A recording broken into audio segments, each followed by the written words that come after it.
العالمين وبه نستعين على أمور الدنيا والدين أشهد أن لا إله إلا الله وحده لا شريك له وأشهد أن محمدا عبده ورسوله الذي لا نبي بعده أما بعد إخوة إيمان أعزني الله وإياكم. Kita akan melanjutkan kajian Al-Qawaidul Arba' libni Auli Syekh Muhammad ibn Abdul Wahhab rahimahullahu ta'ala.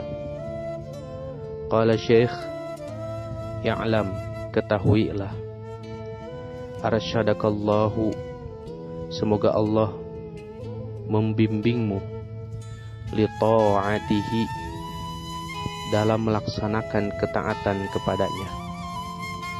Annal hanifiyyata, sesungguhnya agama yang lurus, millata Ibrahim, yaitu millah Ibrahim, an ta'budallaha wahdah, kamu beribadah kepada Allah yang esa, mukhlisan, dengan benar-benar ikhlas, lahuddina, karena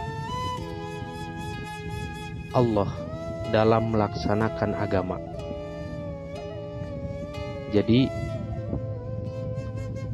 ajaran millah Ibrahim sampai ajaran yang diajarkan oleh penutup para nabi, yaitu Nabi Muhammad sallallahu alaihi wasallam, esensi dan substansinya sama, intinya sama, yaitu beribadah kepada Allah dengan benar-benar ikhlas. Karena Allah menyuruh kita beribadah itu harus ikhlas, dan ikhlas itu salah satu syarat diterimanya suatu amalan ibadah. Sebagaimana Allah Ta'ala menjelaskan di dalam surah Al-Bayyinah, A'udzu billahi minasyaitonir rajim, wa ma umiru, dan tidaklah mereka disuruh, wa ma umiru illa liya'budullaha mukhlishina lahuddin, melainkan agar mereka beribadah kepada Allah mukhlishina lahuddin, dengan benar-benar ikhlas. Itulah ajaran para nabi dan rasul terdahulu. Itulah ajaran millah Ibrahim. Kama qala ta'ala, sebagaimana firman Allah Ta'ala di dalam surah Az-Zariyat ayat 56, wa ma khalaqtul jinna wal insa illa liya'budun, tidaklah aku ciptakan jin dan manusia kecuali agar mereka beribadah kepadaku. Inilah tujuan dan hikmah jin dan kita diciptakan, yaitu untuk beribadah. Selanjutnya Syekh berkata, fa idza arafta, apabila engkau telah tahu, annallaha khalaqaka, sesungguhnya Allah menciptakanmu, li'ibadatihi, agar beribadah kepadanya, fa'lam, maka ketahuilah, annal ibadata, sesungguhnya ibadah, la tusamma ibadatan, tidak dinamai ibadah, illa ma'at tauhid, kecuali dibarengi dengan ketauhidan. Jadi setelah kita tahu bahwa tujuan kita hidup di dunia itu beribadah, maka kita harus tahu bagaimana ibadah itu sebenarnya. Nah, ibadah tidak dinamakan ibadah jika tidak dibarengi dengan tauhid. Kama anna sholata, sebagaimana halnya sholat, la tusamma sholatan, tidak dinamai sholat illa ma'at toharah, kecuali dibarengi dengan toharoh, bersuci. Bagi orang yang hadas, baik hadas besar ataupun hadas kecil, ketika dia mau melaksanakan sholat, maka wajib baginya toharoh. Karena toharoh itu, bersuci itu merupakan syarat dari sahnya sholat. Itu bersuci atau toharoh. Fa'idha dakhala syirku, dan apabila syirik masuk fil ibadati, ke dalam ibadah, fasadat, maka ibadah itu rusak. Kal hadathi, seperti halnya hadas, idza dakhala fit toharati, apabila masuk ke dalam toharoh. Seseorang yang berhadas, kemudian dia melaksanakan sholat tanpa bersuci dulu, maka sholatnya batilah, sholatnya batal. Ya, maka toharohnya fasidah, rusak, karena dengan hadas itu sendiri. Nah, begitu juga yang namanya ibadah. Begitu juga yang namanya ibadah. Ketika ibadah itu tidak ada tauhid, maka itu bukan ibadah. Dan apabila ibadah itu dimasuki syirik, maka akan rusak ibadah itu. Fa idza dakhala syirku fil ibadati fasadat.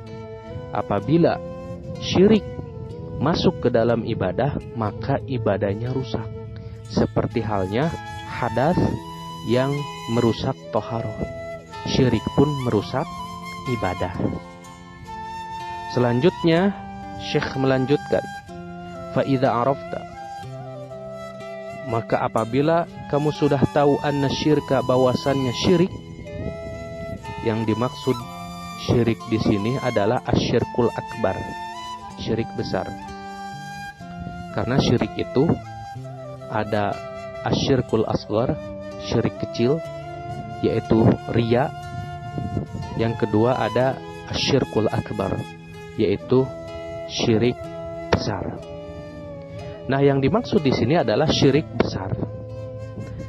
Fa idza arafta, maka apabila kamu sudah tahu anna syirka, sesungguhnya syirik itu, idza khalatal ibadata, apabila bercampur dengan ibadah, afsadaha, maka syirik itu akan merusak ibadah. Wa ahbatal amala, dan akan menghapus amal.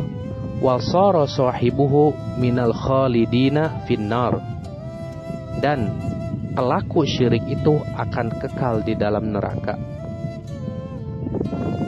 Inilah akibat, konsekuensi dari dosa syirik besar. Jadi syirik akbar atau syirik besar itu menimbulkan 3 akibat, kurang lebih 3.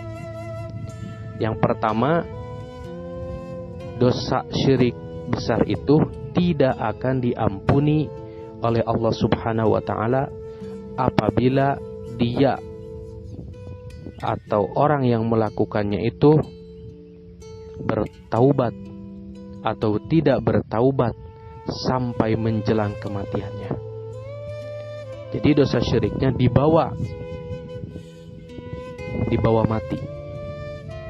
Dalam surat An-Nisa, Allah Ta'ala sudah menjelaskan, Innallaha, sesungguhnya Allah, la yaghfiru, tidak akan mengampuni, ayyushraka bihi, dosa syirik besar, wa yaghfiru ma duna dzalik, akan tetapi Allah akan mengampuni dosa selain syirik ini, liman yasha, bagi orang yang Dia kehendaki.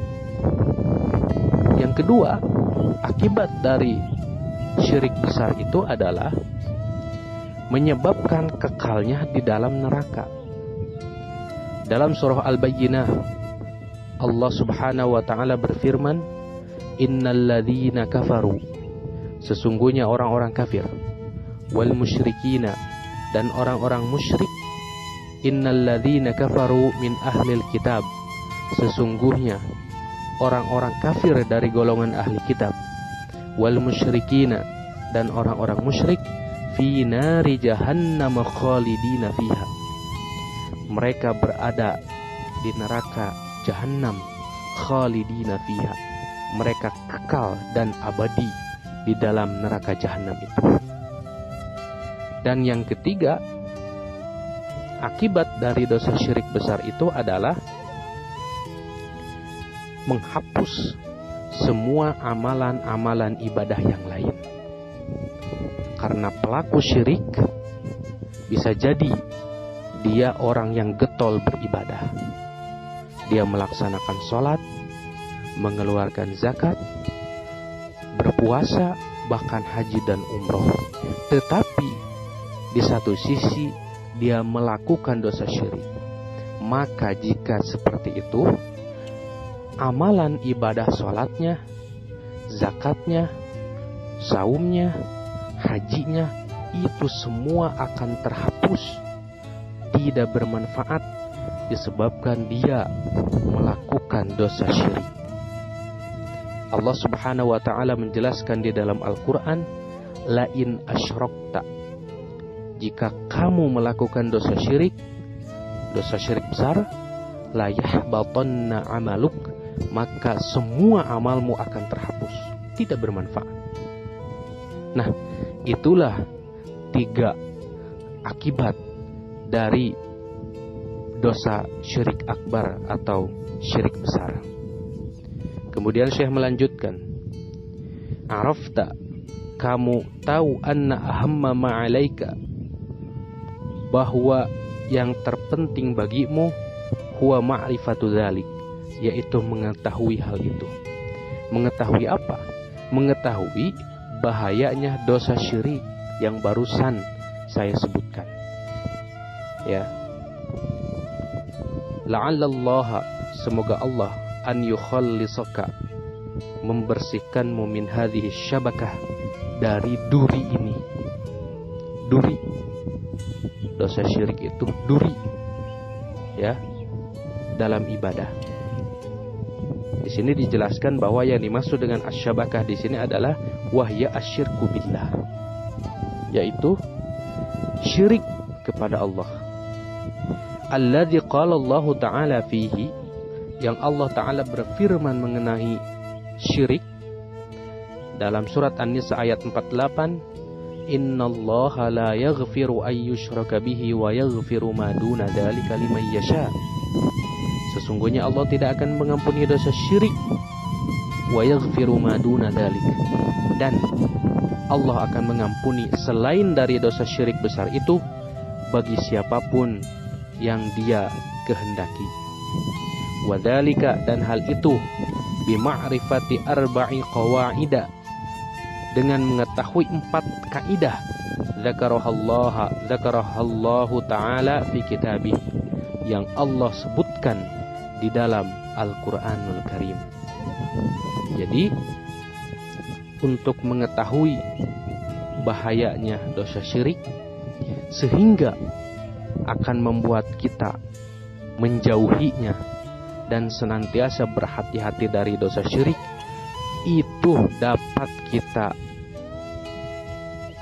rasakan atau dapat kita amalkan ketika mengetahui 4 kaidah yang akan dipaparkan di dalam risalah kecil ini. Demikian muqaddimah dari Fadilatul Syekh Muhammad bin Abdul Wahhab rahimahullahu ta'ala. Insyaallah di pertemuan selanjutnya kita akan masuk ke kaidah yang pertama. Demikian aqulu qawli hadza wa astaghfirullah li wa lakum, wa sallallahu wasallam ala sayyidina Muhammad wa ala alihi wa sahbihi ajmain. Wassalamu alaikum warahmatullahi wabarakatuh.